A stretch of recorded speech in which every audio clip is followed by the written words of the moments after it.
and talk about our reporting information and how we're going to organize our introduction, as well as different ways to organize our information as we're presenting it both in the introduction and overall in our report.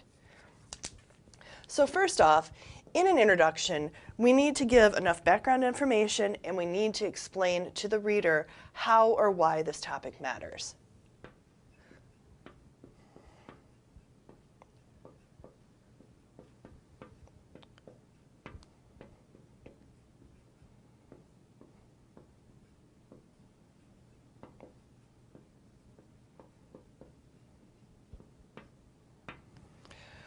What is this issue? We need to provide just enough background enough to give the reader a good foundation to understand the different aspects of the topic, and we need to explain the importance of this topic.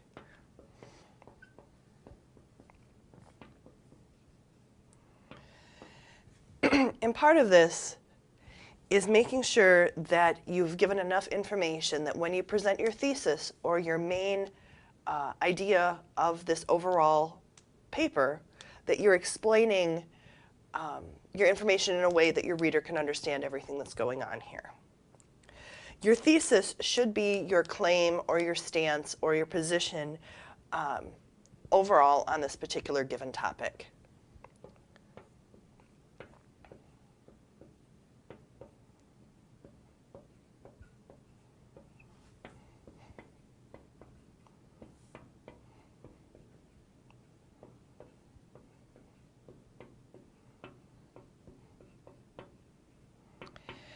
And lastly, I want you to think about, in your introduction, where are you placing your thesis? Most of the time, we're going to place it in one of two places. You're going to do what's called the funnel approach, and your thesis is going to be your last sentence of your first paragraph or your introduction.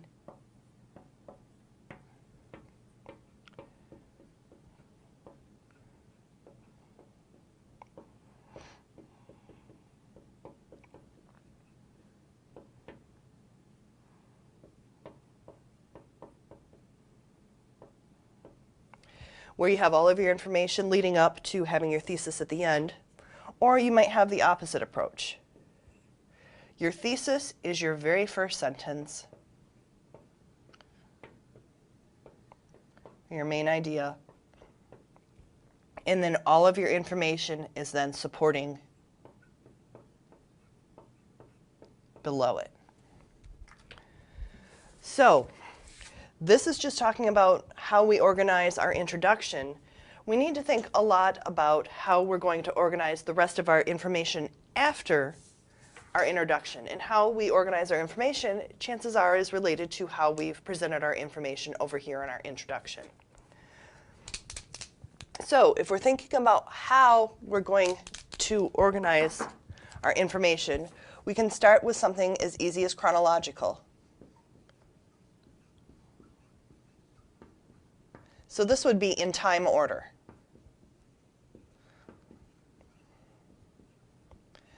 We can also organize in something from simple ideas, simple concepts, to more complex.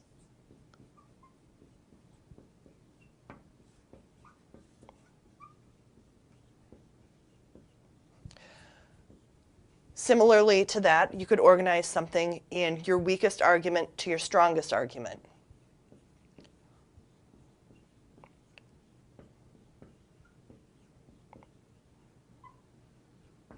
And I use the word argument, but we're talking about details, facts, statistics, information.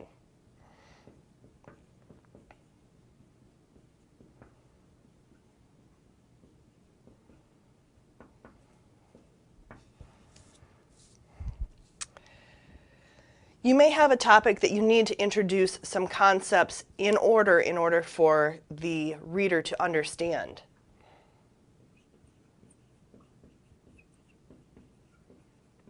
So we'll call this the Conceptual Foundation. You need to make sure that your reader understands the first concept before you can move on to some of the other ones. And it might also have to do with the simple to complex or the weakest to strongest.